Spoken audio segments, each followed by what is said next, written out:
They say I live in the past. Good evening again, everyone, and welcome to the part of the show where I talk with someone involved in music and they choose 8 tracks. The tracks can be from any part of the past or their past. These tracks might be all their own, as was the case with Barry Andrews from Shriekback, and will be the case with tonight's guest, John Stanley, better known as Stano. Stano was born in Dublin in 1960. His debut album, released in 1983, called Content to Write In, I Dine Weathercraft, was years ahead of its time and described by Owen Murray in The Quietus as 12 outlandish, wry and lovingly off-kilter cuts. Stano started out as a member of Dublin's legendary The Threat before releasing his debut single in 1982. In 2018, Stano's 1983 debut album was reissued on All City Records reissue label, and they've released quite a few really interesting things recently. In 2020, they issued Anthology 1982 to 1994, which is a compilation of Stano's first 4 albums. The original records have been exchanging hands for lots of money in recent years, so these were timely releases. To those who talk and write much better about music than I do, in this case Owen Murray again, these releases shone a light on an artist whose significance runs deep and who in many ways prefaced the gnarled, accented and inflected authenticity that has since resurfaced in Irish artists like Kojak, Girl Band, Fontaine's DC, Handsome Eric and Robo Cobra Quartet. Smiley Bulger, that legend himself, described Stano at one point as the only no-bullshit artist of note. And I know this section of the show is where I interview musicians and those involved in music, but Stano has in the past described himself as a non-musician. So I think this is going to be quite an interesting conversation this evening. Good evening, Stano. How are you? Grant. Great, Dermot. Good to speak to you. Stano, lots has been written about your music over the years, and some people obviously now revisiting it and speaking of it in glowing terms as well. How do you feel about what they're saying now about your music and what they've said in the past? Yeah, well, it's really true, All City, that on the re-release of Content, that I've got a lot more interest now in the back catalogue, and which, you know, is opening up for the new material as well. So, yeah, it's sort of interesting sort of going back, you know, listening to stuff I've done years and years ago. So it's sort of, it's opened up new doors now of a lot more people interested in what I'm doing. So in a way, it's sort of gone full circle.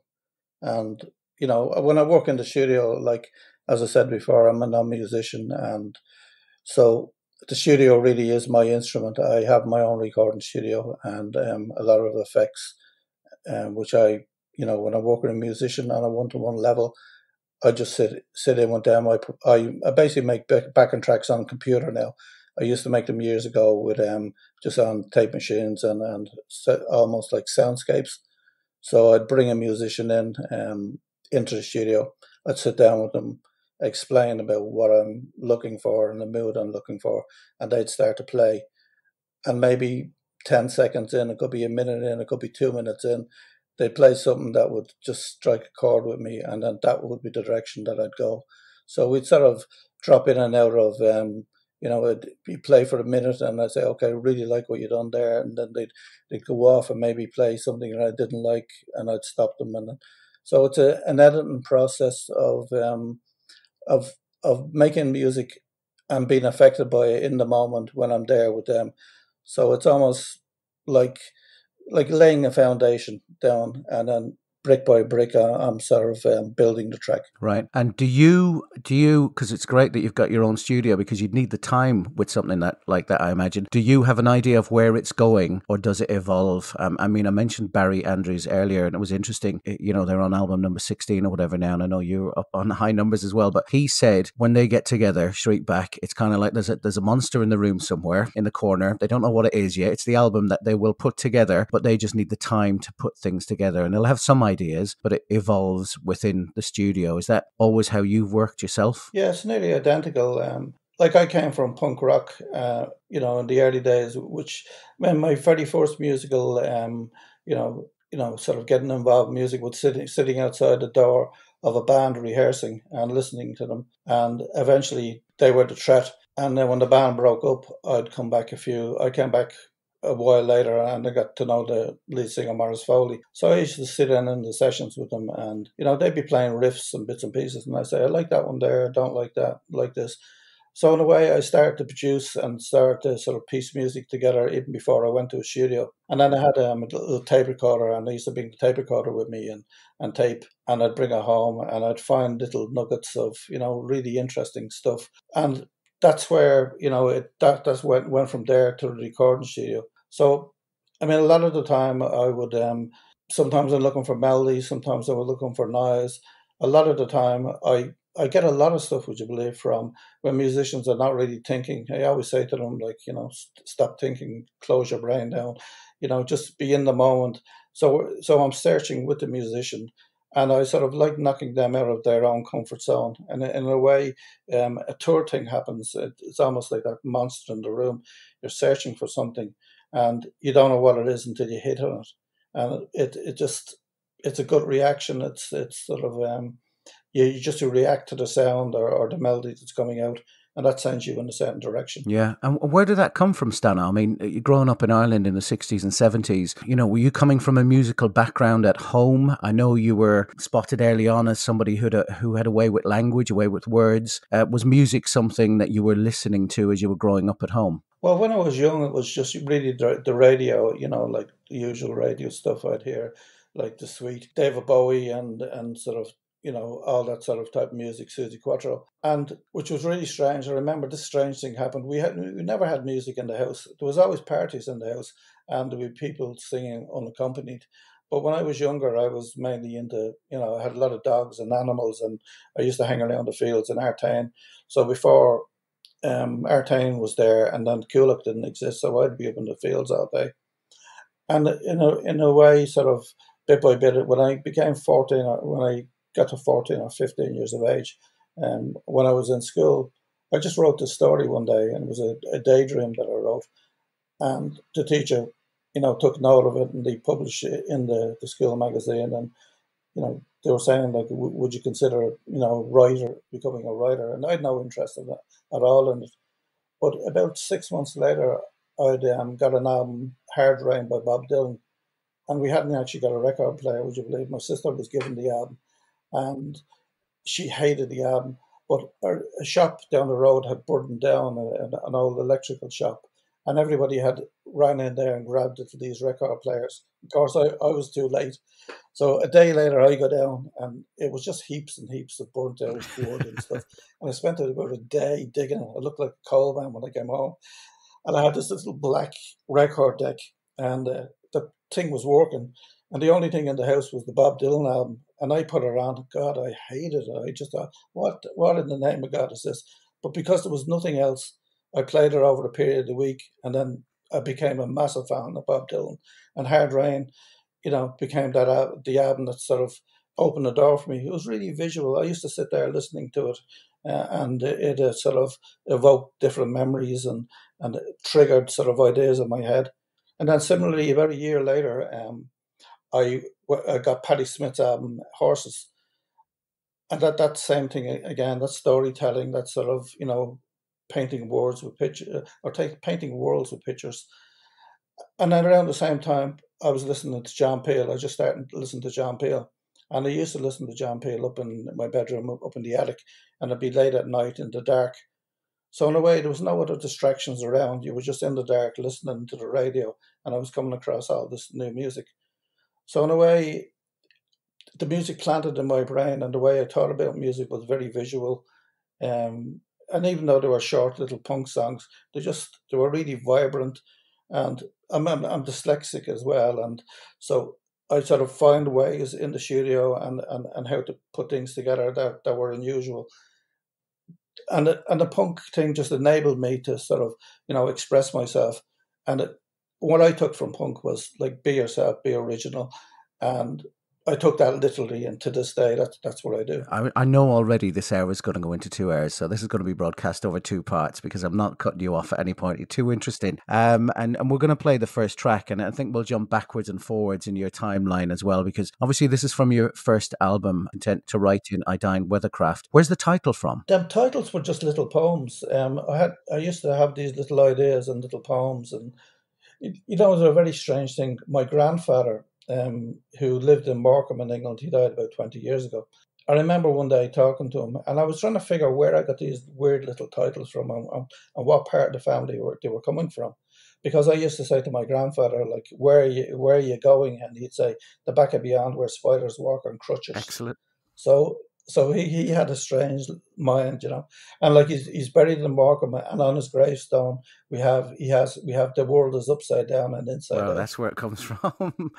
Right, so we're going to play this first track. This is Room, and then we'll have a chat about it. Here we go.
Right, that track is called Room from Content to Write in I Dine Weathercraft 1983 album from my guest Stano on Scoff Records.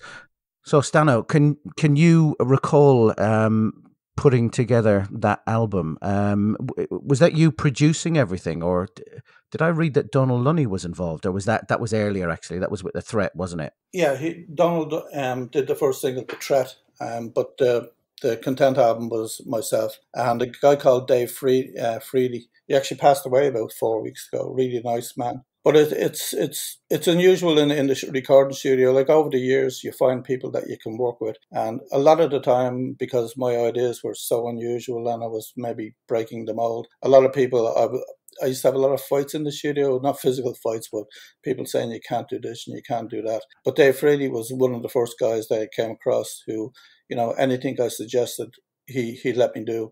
And he was sort of, he's one of them old-fashioned engineers, almost like you'd see in Abbey Road, sort of, trained, but the stuff I recorded on was very basic 4-track machines and a real old desk, but really high-end microphones. And I think that was the first time as well. You hear Room there. The piano it's in a basement of Robert Emmett's house in Dublin, one of the revolutionary guys. Yeah, it was in the basement, and you can imagine the basement was maybe 50 foot, wide by 100 foot long, big tall roof, wooden floors, and the grand piano was in the middle of it. So what you hear on the piano there's no reverb on that piano. That's just the sound of the piano in the room. So I became really aware through the process of recording that album, particularly, that as much as the instrument's important, the room is important. That becomes part of the instrument. So in a way, it started to sort of open up, different sonic palettes to me. That sort of, even to this day now, I record with my friend in Hellfire Studios, Joe McGrath, and he has a big studio up in the Dublin Mountains. So if I'm doing any heavy guitars or drums, I record up there. And he has a similar space as well, a big old barn. It's sort of wooden, floor, beautiful stone building. And in a way, it sort of it makes the music more than what it is. It's sort of perfect example is I ended up with, on that first album, Michael O'Shea played on the album, and I actually have Michael O'Shea's instrument back now. I got her off his sister through All City, and we've refurbished the instrument, and I'm in the process of recording it. And we were in Hellfire Studios about six weeks ago, I'd say. And I have a guy playing the instrument, and we had it all mic'd up. But I ran the instrument through an amplifier into a stone room. And that stone room, the amp is up to 10. So what you hear in that room is just sonically, it's like the instrument is screaming. So in a way, I have two elements. I'd have the acoustics of the instrument in the room, plus another sort of sonic palette somewhere else. And I blend them two together when I'm working. So it's sort of almost like painting with sound. So I'm layering all the time. I'm sort of being triggered by, different thoughts. And also in the process of recording and building and layering a track, it would go different directions. It would head off this way and that way. And then I'd bring in new musicians, and they trigger something else in me. So sometimes the layer that I put underneath would disappear and a new area would appear. But that would be only possible because they're playing on the foundation that I've built. So in a way, I've sort of contained them to sort of, into a space, into a sort of mood that makes them react to the backer track. Sounds a really interesting process, and you working with fragments as well and pieces of things, because I was reading that, at the age of, I don't know, 15, 16, you had two tape recorders and you'd be taping stuff and then trying to put it together in different ways. Yeah. Well, I had two little tape recorders, and I taped myself going to the shops, going to the pub. And I used to be having so much fun. I didn't really realize that it was called music concrete, which was a form of music. Yeah. And that was when I met Dave Clifford. Yeah. And I told him what I was doing, and he started introducing me to these different musicians and different people, and I started coming across Brian Eno and people like that, and the way they worked. So in a way, pre all that happening, me being involved in music, I was already laying the foundations, unaware of what it was. It was just something to do with two tape recorders. But also around that time, I was an apprentice carpenter, and I used to be in the workshop, and there'd be all offcuts of wood, different shapes from different projects, from doors and windows. And I used to just see these beautiful and they used to burn the wood. So I used to take the wood home and glue it onto little panels and start making these little pictures. So in a way, I see music and I see shapes, and I don't know whether it came from gathering these bits of wood. It's all interlinked. It is. And picking up things that other people may be discarding as well, and putting it together or seeing something else in it. From a practical point of view, when that first album came out, it was distributed by Rough Trade in England, early Rough Trade, I imagine. But it was yourselves and My Bloody Valentine, and I think used to gig together and so on as well. Yeah, that was the very early days, around 1982, 83. We done a lot of gigs. Done a really famous gig in Dublin in the SFX in Dublin, which I think the guy Donald Ruan who put the gig on the night we found out that he had sold 50 tickets, but 1,500 people turned up at it. So it was absolute mental. And like I had a guy Donald Ruan, he used to make these visuals for me. So I used to go on stage because, as I said, I wasn't a musician, so I'd have backing tracks of recordings in the studio. So I'd just take off the vocal, I'd have the reel to reel, I'd kneel on stage, and I'd stream of conscious stuff. Sometimes it would be poems, sometimes stuff would pop into my head. And at that gig in the SFX, I had two musicians. One was Donald Teskey, who's a fairly famous Irish painter at the moment. Another guy was Gordy O'Leary, who was in Five Get Down to the Sea and the Micro Disney. So I remember the strange thing with that night was we arrived at the gig, ready to go on, and the tape recorder that they had for the gig, the reel I had was bigger than the tape recorder. I couldn't use the reel, so they were asking me to go on. I said, look, I can't go on. So I met this guy backstage. I vaguely knew him. He was a drummer. And I said to him, can you drum? He said, yeah. And I said, what do you want me to play? And he said, would you just play these hypnotic rhythms and just play the same pulse over and over? He was behind the stage. And I said, I'd just play that for the length of the gig. So I went on stage. Donald was on stage. Gordy was on stage. And I started reciting my poetry. And Donald was projecting these visuals of all these cut-up collage movies on stage. And a really strange thing happened to Dice Man, who was a very famous street musician or artist. He walked on stage, and then I remember a guy riding a bike up and down on the stage. So, it's sort of, it was just in the moment. It was just it sort of coloured my sort of outlook on music, and in a way, I remember walking into the Project Art Centre in Dublin and seeing Nigel Rolfe walking around stark naked, rolling in paint, and I was blown away by this. I didn't know what it was, but it connected to me. It just visually, it went inside me, and same with the punk. So there was all this coming together of unusual stuff. Did you get to many gigs? You mentioned Nun Attacks earlier. Would you have seen Nun Attacks a few times and Micro Disney and so on? Gordy there? Yeah, I've seen Micro Disney a few times. Actually, the very, very early Micro Disney, I've seen them in the Magnet in Dublin. And that was the time with Gordy. And they were very, very powerful and strange band. They were almost like, they were a punk band almost playing funk. But when I came across Gordy was the first guy I ever came across playing a guitar synthesizer. And in a way, I latched onto Gordy because the band were playing and he seemed to be playing with the band and not part of the band. It was this sort of snaking Arabic noise that were going through the band. So that was the first time I met Gordy. So I ended up, working with him over the years. Yeah. Right, we're going to go into your second track. This is from 1987 album Daphne Will Be Born Again. So between 83 and 87, can you recall what else you were doing? Was music sustaining you at that point? Were you able to kind of make a living from it, or were you having to do other things as well to try and keep producing music? Yeah, I'd gave up being a carpenter, and I'd always sort of sold abroad fairly well, like in Germany and places like that. So it would probably take a year, 6 months, money start trickling back in again, and I'd put it back into the next album. So, I was fairly prolific, sort of, and a lot of the times as well, all the later albums, they were probably a year old before they actually came out.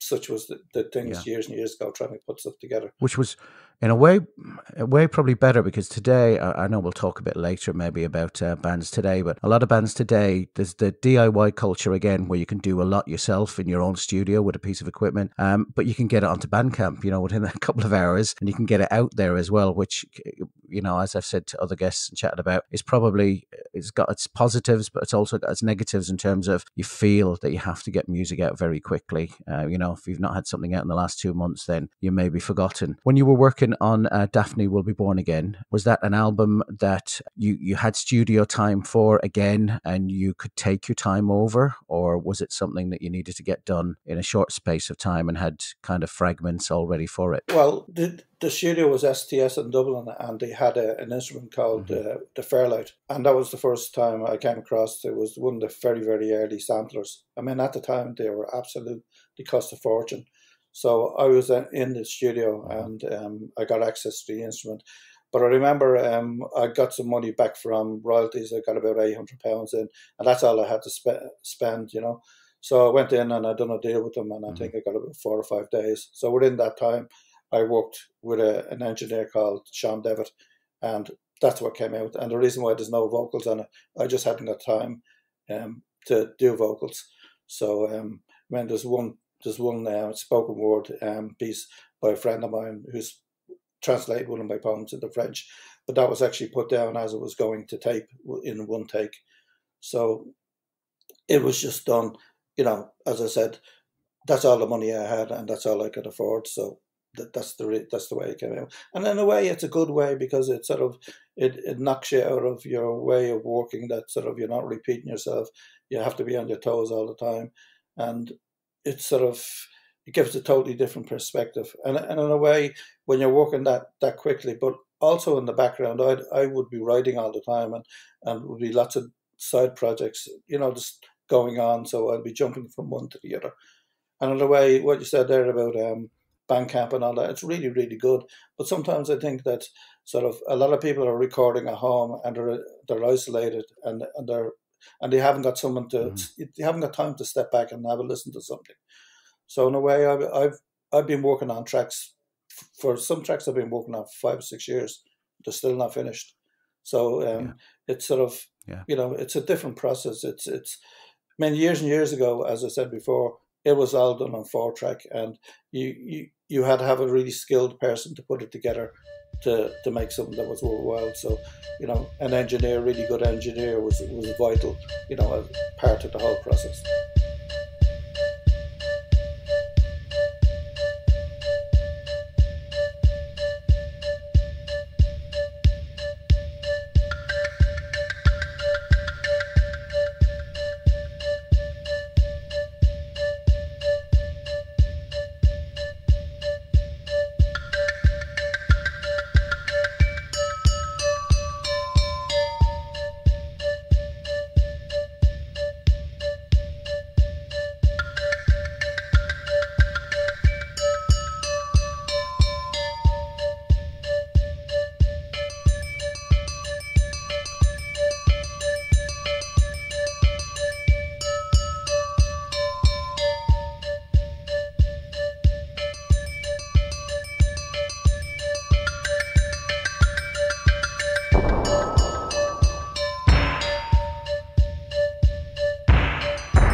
That's Majestic of Majesty from my guest Stano from the 1987 album Daphne Will Be Born Again.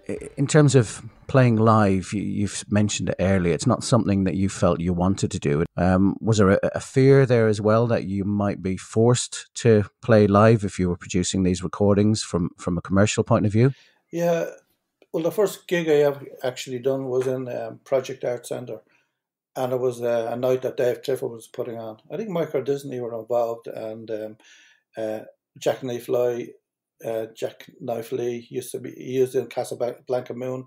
He was on the night. So Dave had said to me, "Look, would you play?" And I didn't really know, how I'd do it. So I think it was through my engineer. He said, "Well, why don't you just use your backing tracks?" And then I came across a guy called Don Ruan, who was part of the art scene there, and he sort of started making films, collages to my music. And I used to just go on stage, and sometimes I have an instrument, maybe a guitar player, and I just used to be just kneeling on stage with my poetry, and he'd project images onto the stage, and that's when it all started. So it wasn't really planned. It was just Dave wanted me to do the gigs. So and at the time when I was in the Threat, a really interesting thing I just thought about it there the other day. When I was in the band the Threat, the first time I got on stage with them, when I had my synthesizer, I got on stage. And then after the gig, I said to Morris, I said, "Look, I never want to be on stage again. I just felt really uncomfortable. It didn't suit me." So I decided that anytime we did a gig, I'd go and be at the sound desk. So I used to plug in with the sound man, and I'd play from the sound desk. So it'd be much better because I could actually hear what I was doing, through the main speakers. But I remember we played a really famous gig in Limerick. It's famous now. We were escorted out of town by the local police, which I believe we had to play 2 nights. But on the first night, a fight broke out in the place, and with the locals, and we were sort of thrown out of the gig. But it was interesting that we were the same thing. We arrived at the gig, the band set up on stage, and of course I was looking around, and I found this windowsill in the corner. So I went over, ran the cable down, put my synthesizer down, and had it ready, set up, ready to go. So I remember was there about the third or fourth song. I was, completely lost in the synthesizer with my head down, noodling away and making all these noises. And I turned around and I realised there was nobody looking at the band. Everybody was looking at me. Because nobody, in them days, nobody knew what a synthesizer was. But all the outfits from next door had their pints, and they were then looking over at me. So it completely backfired. I was the centre of attention as opposed to being the band. Trying to hide away, and it didn't work. And then when you were working on the next album that we're going to take a track on, you two had set up Mother Records, and Bono had heard one or two of the tracks and approached you at that point. Yeah, I was working in STS where I done Daphne, and they were working there at the same time.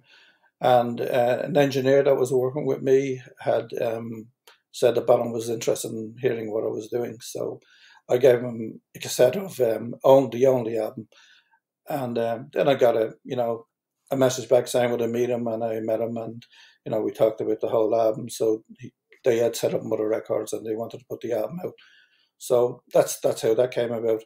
But that was interesting as well because at the time I hadn't got a band, and Island Records were interested in signing me, and they said that if they liked what I was doing with the band, that they'd put the album out in Britain. So I had to run around. It took me about 4 weeks to put a band together. I had a drummer and a bass player, but I ended up getting a guitar player called Jerry Leonard, who ended up being David Bowie's music director, and he plays with Suzanne Vega at the moment. So we rehearsed for about 4 weeks and put the gig on. Ireland came over, and they put the album out. But that was the first time I was ever involved in the music business and on that level, and it didn't suit me at all. Like I was on a small label in Berlin at the time, and I left them to go to Mother, and it just sort of it fell apart fairly quickly with the band, and through the process of working at that level, and it's they were putting it. It's strange sort of going back to it now. I don't like being negative, but about Mother Records. But they put out my album, and I had a half-finished video, and they wouldn't finish the video. They wouldn't pay for rehearsals. They wouldn't pay for posters. Yeah. And at the time, I had a really good friend of mine, Alan McCann, and in a way, he said to me, "Look, Stano, this is not right here. Like you two at the time, the biggest band in the world, and they put out videos and they put out posters and on walls and around the place, and of course there's nothing about you, you know. So I don't know what went on, but I sort of I got fairly burnt by sort of that experience, and I got out of music for about 5 or 6 years. I left and started to paint, and then gradually about 1982, no, about 92, 93, I gradually started drifting back into music again, you know. So that's what happened there.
That's Kissing Trees, taken from the 1989 album Only. Stano, when you listen back to your music, do you think, why have I done it in this way, or would you do things differently with some of the music you've produced over the years? Actually, no, because a lot of the music I'm doing now, it's a progression on from where I came from. As a studio-based musician, it was always about bringing in musicians and seeing what their reaction would be to sort of certain tracks. So, as I said before, I'd build a track, starting out with the drum machine and the rough bass line, and I'd sit down with the musician, whether it be a guitar player or a keyboard player, and then I'd we'd just go through. He'd start playing, and I'd pick the bits I'd want, and then when I sort of comp say like a guitar track at the very end, then maybe he'd come in and say, "Oh, I know what direction you are and what area you're in," and he'd give me something else. Sometimes it would be better than the original piece that he'd written, and I'd get rid of that, and then sometimes it wouldn't. So it's just that process of opening doors and see what's behind it, and trying not to repeat myself. And I've always done that. Every time I've done one track, I've moved on to another track. So that's why the albums, like each of my albums, each track hasn't got really nothing to do with the next track, which in a way, it's a benefit now, because with Spotify and all these platforms, people are listening to individual tracks. And my album sounded like that years and years ago. Yeah, ahead of your time, definitely. Now, after that came out, then you moved out of music. Did you stop just completely for 4 or 5 years? Yeah, what had happened? Well, I had sort of just a bit of a rough time. That I was with a label in Berlin, and that came about through My Bloody Valentine at the time. We used to gig around Dublin together, and they were friends of mine. So when I had Only Ready, it was to be released on the Berlin album. And then Bono got involved with the whole thing, and he ended up being my sort of A&R man, and he was really enthusiastic about the whole thing. So I thought, this is great opportunity. They were the biggest band in the world at the time, and he was sort of quizzing me about my lyrics, and there was one track called When Life Slips Away. He said, look, that's a brilliant song, which he'd written it. So I thought, this is really, really wonderful. It's going to open a lot of doors for me. And then when the album came out, they were off with the Joshua Tree, so I was dealing with the record company at the time. So I got very disillusioned about the whole thing. But as I said, out of that, a positive thing came. So I got my head down for about 3 or 4 years, and I started to paint. And I started to sell paintings, which was really good. And the first painting I sold, I bought an old copycat. So gradually I started building up a recording studio, enough equipment, and then I actually built my own studio. And then it was maybe 5 or 6 years later, I started putting out. The Wreckage album would have been the first album I had put out then. And was the title Wreckage in reference to you pulling it all back, or was that just something separate? I don't know. Lots of times as well, it's strange when you listen to songs back and listen to the lyrics and things like that, and they sort of make sense. At the time, you're too close to them, and lots of stuff will be whirling around your head. Right, okay, so we're going to take a track from the 1994 album Wreckage then. This is Bleeding Horse.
Bleeding Horse, taken from the 1994 album by my guest Stano, the album called Wreckage.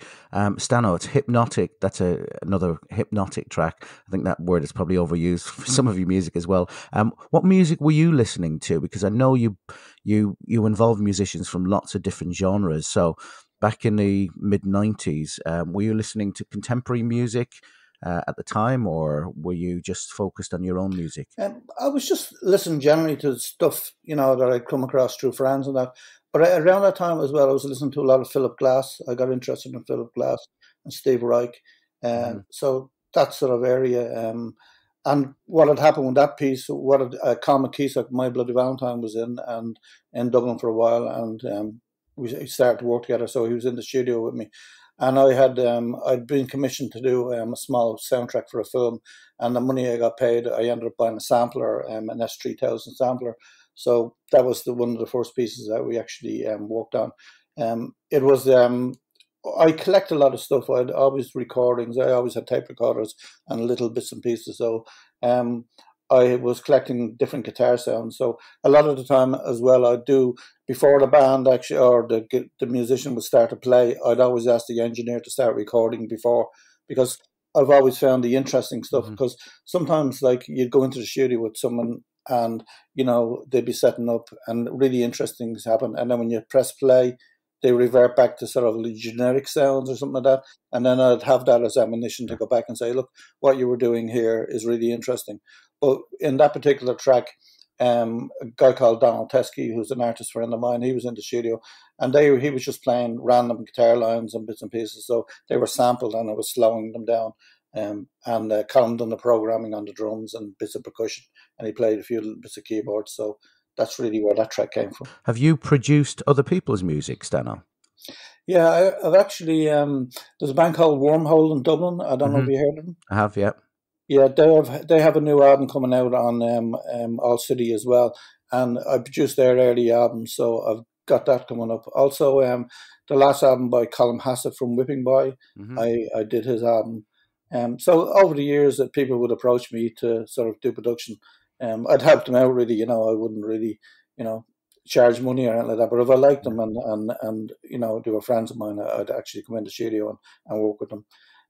But on the understanding is that I'd send them in a different direction. That sort of, and generally they'd come looking for something a bit different if they wanted to work with me. Particularly the Dave Owl of Whipping Boy passed away about 2 years ago, and so I had recorded about 3 hours of music with them in Hellfire Studio. Actually, Black Midi recorded their album there, and Lankham are walking away there. But we had them in the studio, and which was absolutely amazing. The type of band that they, almost like Can, you'd put them in the studio, and I'll give you a little story about them. We were in the studio setting up, ready to go. And and the drummer was very, very irritated, and I couldn't figure out. We gave him a drum stool, sat down, and it turns out, he said, look, Stano, I can't play. And I said, why? He said, I left my drum stool at home. And I said, well, what about this drum stool? And he said, no, I have my own one. So anyway, I had to drive him back, picked up the drum stool, and what it was like a little chair about higher than a drum stool, and he sort of leant over the kit. So he had no money at the time, years and years ago. And so the bass drum was actually a tom-tom, where a welder friend of his welded the beater onto it, and he played the thing. So anyway, we started, the type of band, he started to record, and for the first 10 minutes they'd be just jamming and nothing would be happening, and then they'd drop into this amazing sonic groove for about 10-15 minutes, and then they'd pull back out of it again, would go into chaos and back out again. So like, I had the job of editing the stuff, and there's some stunning sort of music. So in a way, to me, that's pure music. I love working like that. So even though I don't work like that with a band, I work like that similarly, individually with musicians, Gotcha. And you've mentioned before, and other people have mentioned as well, you've talked about yourself being a non-musician, but yet the studio is the instrument for you, isn't it? It's like, if you've bought your bits and pieces and put it all together, you use the studio like an instrument as opposed to necessarily using the instruments. Yeah.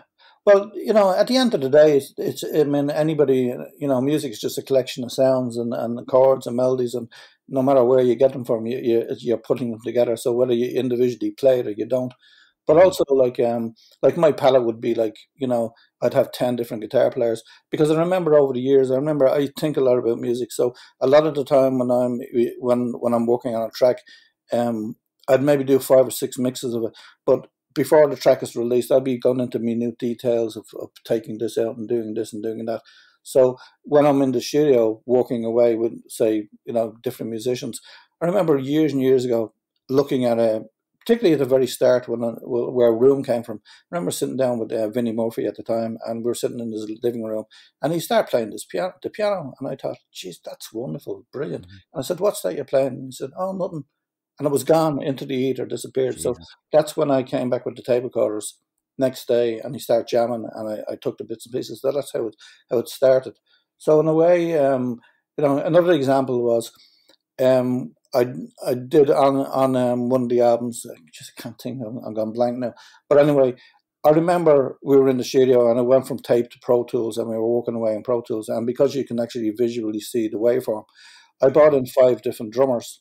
I had Carl McKeestock, Michael Valentine. I had a jazz drummer. I had Brian Downey from Tin Lizzy, and a few different guys I can't remember. And I remember what really struck me is if you're looking at the screen, you can see Brian Downey would be sort of slightly behind the beat, but he's in time. The rock drummer would be on the beat, and some other drummer would be pushing the beat. And what would happen is that in the modern technology recording, everybody would get them, so they get Brian's bass drum, put it on the beat, and they take the beat that was forward and put it on it. So I realized then that, music is about individuals. It's, the instrument is just the machine, but it's the person that plays it. So I'm really interested in the person, and also in the studio, it's really, really sitting down with the person, being calm with them, having conversations, and out of that comes music, really. Brilliant. This next album you've chosen from 2011, Memory Distorts a Life. I know this part of the show is called They Say I Live in the Past. That title seems more specific than some of the other titles to me. Was there a concept attached to this, or do your titles come afterwards? I write every day, Dermot, and I don't know what they are, whether they're little poems or little ideas. So I'm always gathering stuff, like the way I gather sounds. And Memory Distorts a Life was just a title. It was a title for the album, which it was named after. But after that, then I realized there was, had a story written behind it. So yeah, it's just these little gathering things. And the other thing about it as well, lots of times in the studio, I'd go in with 2 or 3 lines. I wouldn't go in with a finished song, and I'd repeat the lines, and then I'd just unconsciously start saying stream of conscious words, and then I'd edit it and pick it out. So a lot of my work is I try to not repeat myself. I try looking for new angles of recording, because I'm aware, give an example, I'm aware of sort of musicians and music that sort of, they release album after album and they're very, very similar. But I've never tried to do that myself. But in my lyric writing, if you don't edit yourself, I realize that certain phrases and certain lines, and if you're not aware of them, then you just keep repeating them over and over again. And similarly in music, that you wouldn't be consciously doing, but if you don't really step back and say, okay, I've done that, move on, you start repeating yourself.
They